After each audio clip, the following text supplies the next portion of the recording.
Les États-Unis ont fait quelque chose sans utiliser de missiles, de bombes ou de soldats, mais cela peut quand même perturber le gouvernement iranien. Pour la première fois, Donald Trump a admis qu'il voulait être directement impliqué dans le choix du prochain guide suprême de l'Irak. Selon Donald Trump, leurs intentions sont claires. Ils ne veulent pas seulement affaiblir l'Iran, mais aussi remplacer ses dirigeants et avoir de l'influence sur le choix du prochain dirigeant. Depuis plus d'un mois, l'Iran est en désordre. Il y a des problèmes de leadership, des désaccords entre les responsables et une crainte que quelqu'un prenne le contrôle. Mojtaba Khamenei est toujours porté disparu et on ne sait pas où il se trouve, ni s'il est encore en vie. Le gouvernement n'est pas encore tombé, mais il est évident qu'il s'affaiblit. Dans cette situation, les États-Unis ont fait quelque chose d'inattendu. Mais avant de commencer, n'oubliez pas d'aimer cette vidéo. C'est très important pour nous, les créateurs de contenu. Merci beaucoup et maintenant, commençons. Au lieu de parler à tout le gouvernement, ils ont choisi de ne parler qu'à une seule personne. Il s'agit de Mohammad Bagher Ghalibaf, un ancien commandant du corps des gardiens de la Révolution islamique et une personne ayant une grande influence dans le pays. À première vue, cela semble être une simple conversation, mais cela a un impact considérable. Cela a suscité des doutes parmi les responsables. La personne avec qui les États-Unis discutent peut être perçue par d'autres comme soutenant l'ennemi. C'est là que commencent les tensions au sein du gouvernement. C'est ainsi que l'on divise l'ennemi. Tu n'as pas besoin d'affronter tout le monde si tu peux semer la discorde au sein d'un même groupe. C'est important parce que le gouvernement iranien n'est pas un groupe homogène. Il y a deux camps ici. Le premier est composé des dirigeants religieux qui façonnent les croyances et donnent une direction. Le second groupe est constitué des chefs militaires comme les gardiens de la Révolution qui contrôlent l'argent, les armes et les opérations à l'étranger. Il y a eu un conflit silencieux entre ces deux camps depuis longtemps. Et ce que les États-Unis ont fait a frappé précisément cette partie. Ce n'est pas un combat qui se passe seulement à l'extérieur. C'est un problème qui commence au sein même du gouvernement, où la confiance disparaît peu à peu et où l'unité s'affaiblit. La situation de Mojtaba Khamenei est différente de celle de son père, Ali Kant. Il n'a pas la même confiance de la part des dirigeants religieux. La situation de Mojtaba Khamenei est différente en ce qui concerne son contrôle sur les principales branches du gouvernement. À l'époque de son père, l'équilibre entre différents groupes comme le corps des gardiens de la Révolution islamique, le pouvoir judiciaire et le Conseil des gardiens a été maintenu pendant plus de 35 ans. Cela était dû à son influence personnelle et à sa longue expérience. Mais Mojtaba n'a pas dirigé directement ces institutions. Il restait plutôt en retrait et apportait son soutien au service de renseignement du vivant de son père. Aujourd'hui, il n'y a plus de personnes clairement identifiées pour gérer les relations entre ces groupes. À cause de cela, chacun agit de son côté pour protéger ses propres intérêts. En conséquence, le gouvernement a du mal à prendre des décisions et même la gestion de la guerre est affectée, car il n'y a pas d'ordre clair et unique que tout le monde suit. C'est là que l'action de Donald Trump est devenue importante. Au lieu de parler avec l'ensemble du gouvernement, il a choisi de s'adresser à Mohammad Bagher Ghalibaf. Ce n'est pas un simple politicien. Il était un ancien commandant de la force aérienne du CGRI. Né en 1961, il a combattu pendant la guerre Iran-Irak. Il est devenu maire de Téhéran et s'est présenté 3 fois à l'élection présidentielle. Cela signifie qu'il est connu et que son nom a du poids en Iran. Mais il est aussi reconnu pour son pragmatisme et son dévouement. C'est la raison pour laquelle il a été choisi par les États-Unis. Ce n'est pas un outsider, mais une personne du gouvernement. L'essentiel est qu'il n'est plus utile de savoir s'ils ont discuté ou non. Le plus important est l'effet sur les membres du gouvernement. Cette démarche a accru la méfiance et la peur parmi les officiels. Au sein du corps des gardiens de la Révolution islamique, ils se demandaient si des partisans des États-Unis existaient ou si certains pensaient prêts à faire défection. Selon Zineb Ribiwa du Hudson Institute, c'est comme si Trump avait semé la confusion, qui s'est rapidement propagée en raison des tensions de longue date entre les groupes. Et à cause des malentendus déjà existants, son impact a été encore plus grand. Le conflit auparavant silencieux est devenu plus évident et plus dangereux, ce qui a aggravé la situation du gouvernement iranien. Au cours des combats qui ont eu lieu ces dernières semaines, beaucoup ont remarqué à quel point les missiles américains frappaient précisément des cibles telles que des installations importantes, des bunkers souterrains et des bases radars secrètes. En raison de la grande précision des frappes, des soupçons ont commencé à émerger parmi les responsables iraniens. Pour eux, ce n'est pas simplement une question de chance. L'idée a émergé que quelqu'un fournissait l'emplacement exact aux États-Unis. Alors que ce soupçon se répandait, la situation s'est aggravée lorsque le nom de Mohammad Bagher Ghalibaf a été mentionné. Des rumeurs circulaient selon lesquelles il aurait secrètement communiqué avec des représentants américains au Pakistan. Non, ce n'est plus ce qui importe. Rien que l'idée elle-même suffit à susciter de sérieux doutes au sein du gouvernement. Ce n'est pas la première fois qu'un tel soupçon surgit. En 2023, Ali Nassiri, un haut responsable du corps des gardiens de la révolution islamique, a été arrêté en raison d'accusations de collaboration avec les services de renseignement occidentaux. À cause de cela, tout le groupe a été bouleversé. C'est aussi à cette époque que des opérations secrètes ont été associées à l'intérieur de Téhéran. Cela inclut l'assassinat de Mohsen Fakhrizadeh et le sabotage à Natanz. Après cet incident, le corps des gardiens de la révolution islamique a mené une vaste enquête. De nombreux responsables ont été démis de leurs fonctions et des centaines ont perdu l'accès à des informations sensibles. Cela montrait à quel point leur peur d'une possible fuite d'informations était profonde. Aujourd'hui, cette même peur est revenue, mais elle est encore plus forte. Cette fois-ci, le soupçon a atteint l'un des plus hauts postes du gouvernement. Et le problème, c'est qu'il n'est pas clair qui va contrôler la situation, car Mojtaba Khamenei a du mal à maintenir l'ordre parmi les officiels. La véritable force d'une armée ne réside pas seulement dans les armes, elle se trouve dans la confiance que les gens ont les uns envers les autres. Lorsqu'un général doute de celui qui est à ses côtés, il aura du mal à donner des ordres. Lorsqu'un soldat croit que ses supérieurs ont un accord secret avec l'ennemi, il perdra la volonté de se battre. C'est exactement ce qui se passe en ce moment. Les officiers surveillent davantage les uns les autres que l'ennemi extérieur. Et les chefs religieux commencent à voir Ghalibaf et son groupe comme des alliés potentiels des États-Unis. C'est là que le problème s'aggrave encore. Ce n'est pas à cause de la force de l'ennemi, mais à cause de la perte de confiance au sein du propre gouvernement. Lorsqu'il n'y a personne de clairement chargé de donner les ordres, le gouvernement commence à se désunir. En son absence, le bon fonctionnement des ordres s'arrête. C'est exactement ce qui se passe actuellement en Iran. Et ce n'est pas qu'une simple supposition, car cela se voit dans le comportement même de leur gouvernement. Quelques heures seulement après la déclaration de Donald Trump concernant Mohammad Bagher Ghalibaf, la télévision d'État iranienne a soudainement diffusé un message d'urgence.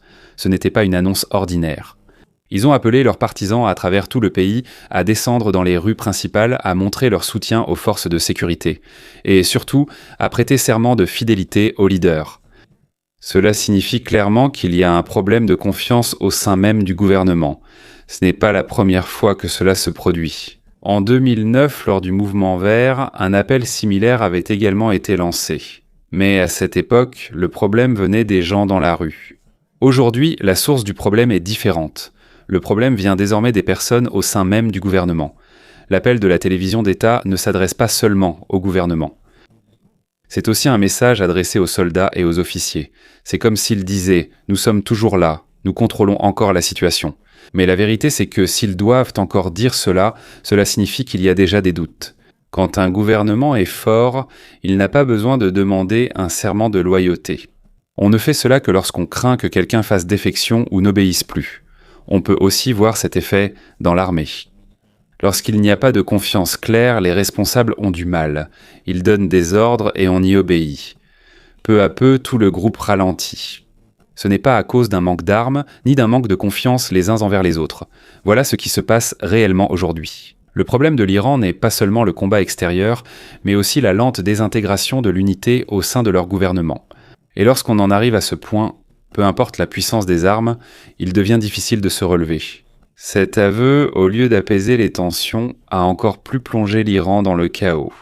La réaction dans le pays a été si intense qu'elle a dépassé les critiques de politiques habituelles.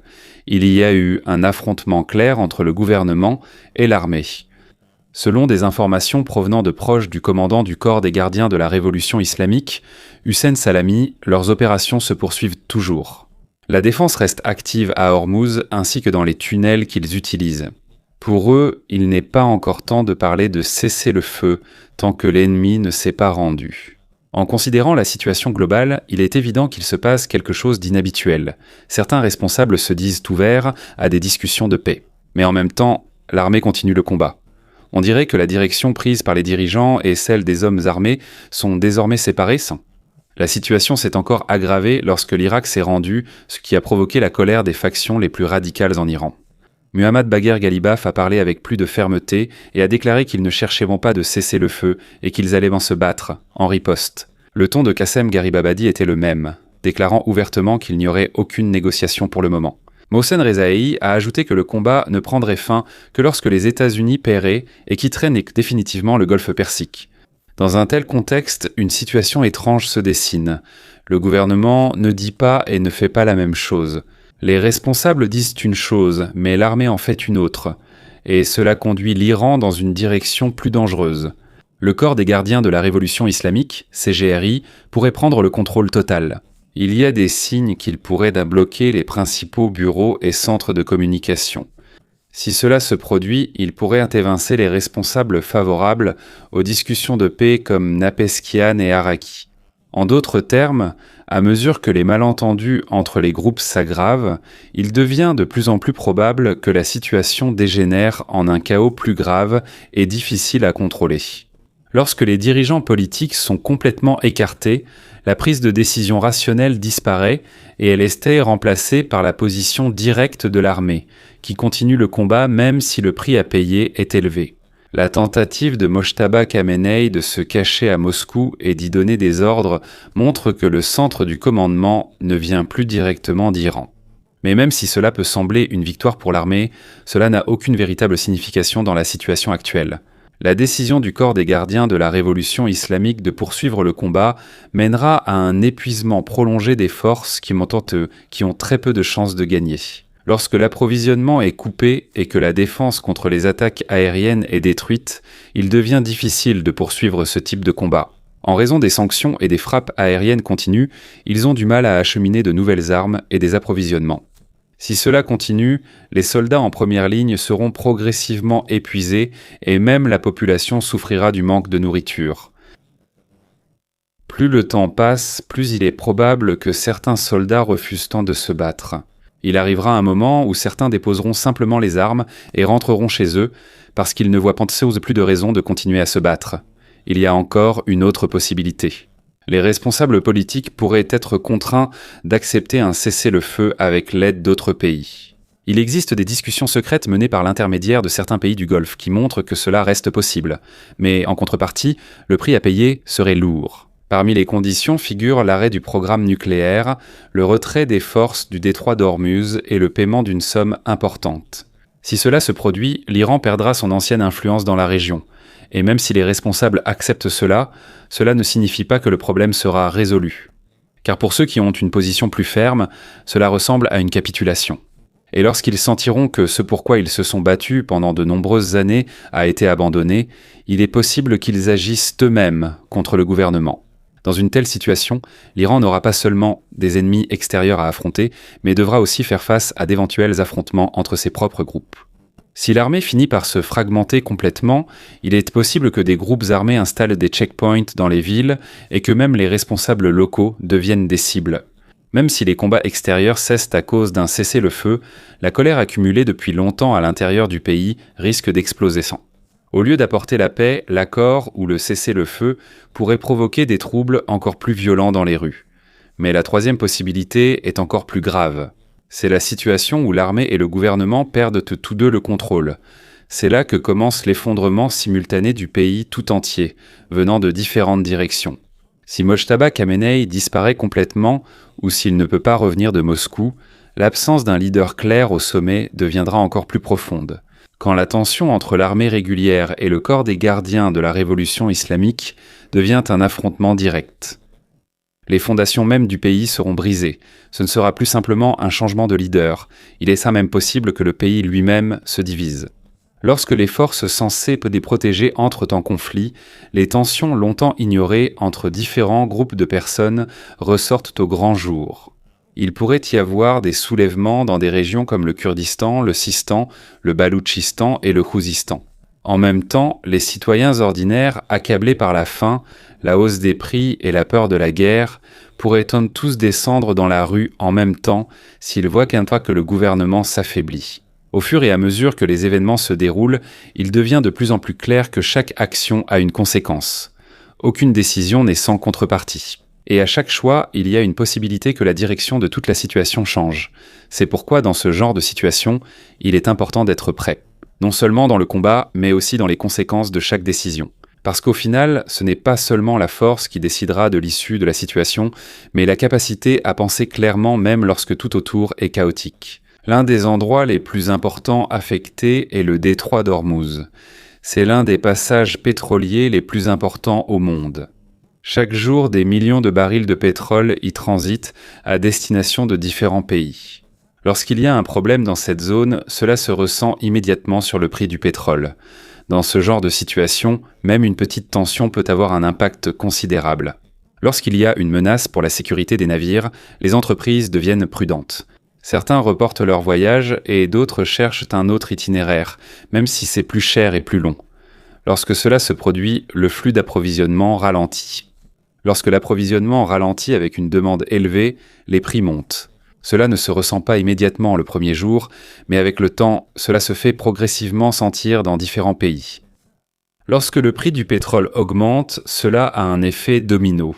Les coûts de transport, d'électricité et de production des produits augmentent. Au final, cela était répercuté sur les consommateurs par une hausse des prix des biens de consommation. Cela signifie que même les pays éloignés du Moyen-Orient sont affectés.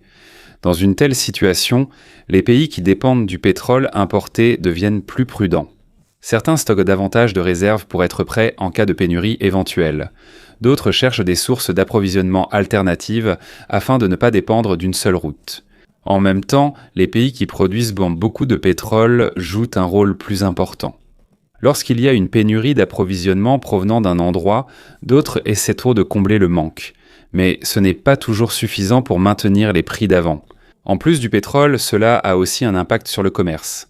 Lorsqu'il y a des tensions sur une route importante, les navires deviennent plus prudents. Certaines expéditions sont retardées et certaines entreprises ont du mal à planifier leur livraison. Lorsque le commerce est affecté, cela se fait sentir dans différents secteurs. De l'alimentation à l'électronique, tout est lié à la chaîne d'approvisionnement mondiale. Et lorsqu'il y a un problème dans une partie de celle-ci, l'effet se propage aux autres. Cela a aussi un impact sur les marchés. Lorsque des tensions existent entre les pays, les investisseurs deviennent prudents. Certains retirent leur argent des investissements risqués et le déplacent vers des options plus sûres. Cela provoque des fluctuations des valeurs de la monnaie, des actions et d'autres actifs. Cela n'a pas toujours le même effet dans tous les pays, mais il est clair qu'il y a des changements qui se produisent. Dans ce genre de situation, le rôle de l'information est également important. Lorsqu'une nouvelle concernant l'aggravation des tensions sort, cela influence rapidement les décisions des entreprises et des investisseurs. Même un seul rapport peut provoquer un changement sur le marché. Ce n'est pas seulement l'économie qui est affectée. Cela a aussi un impact sur la sécurité. Lorsqu'il y a des tensions dans une région, les pays voisins deviennent plus vigilants. Ils renforcent leur défense et surveillent davantage leurs frontières. Certains envoient également leurs propres forces dans les zones proches pour se préparer au cas où la situation s'aggraverait. Cela ne signifie pas immédiatement un affrontement, mais cela montre de la prudence. De cette manière, une situation qui a commencé dans un seul pays devient progressivement une affaire concernant de nombreux pays. Cela a également un impact sur les gens ordinaires dans différentes parties du monde. Lorsque le prix du pétrole augmente, le coût des transports et des aliments augmente aussi. Et lorsque le commerce ralentit, certaines entreprises sont affectées et des emplois sont menacés. Même s'ils ne vivent pas directement le conflit, ils en ressentent les effets dans leur vie quotidienne. Dans une telle situation, il devient plus clair que chaque action dans une région a un impact sur les autres. Rien ne se passe de manière isolée. Chaque décision a des conséquences qui peuvent atteindre d'autres parties du monde. Alors que la tension persiste, il devient crucial pour chaque pays de prendre des décisions prudentes. Ce n'est pas seulement pour leurs propres intérêts, mais aussi pour éviter des conséquences plus graves pour la majorité. Au final, la situation ne concerne pas seulement deux parties opposées. Il s'agit de la façon dont chaque action de chaque pays affecte le monde entier. Au fur et à mesure que la situation dure, il devient de plus en plus clair que ce ne sont pas les dirigeants et les soldats qui doivent prendre la décision. Même les gens ordinaires sont obligés de s'adapter aux changements quotidiens.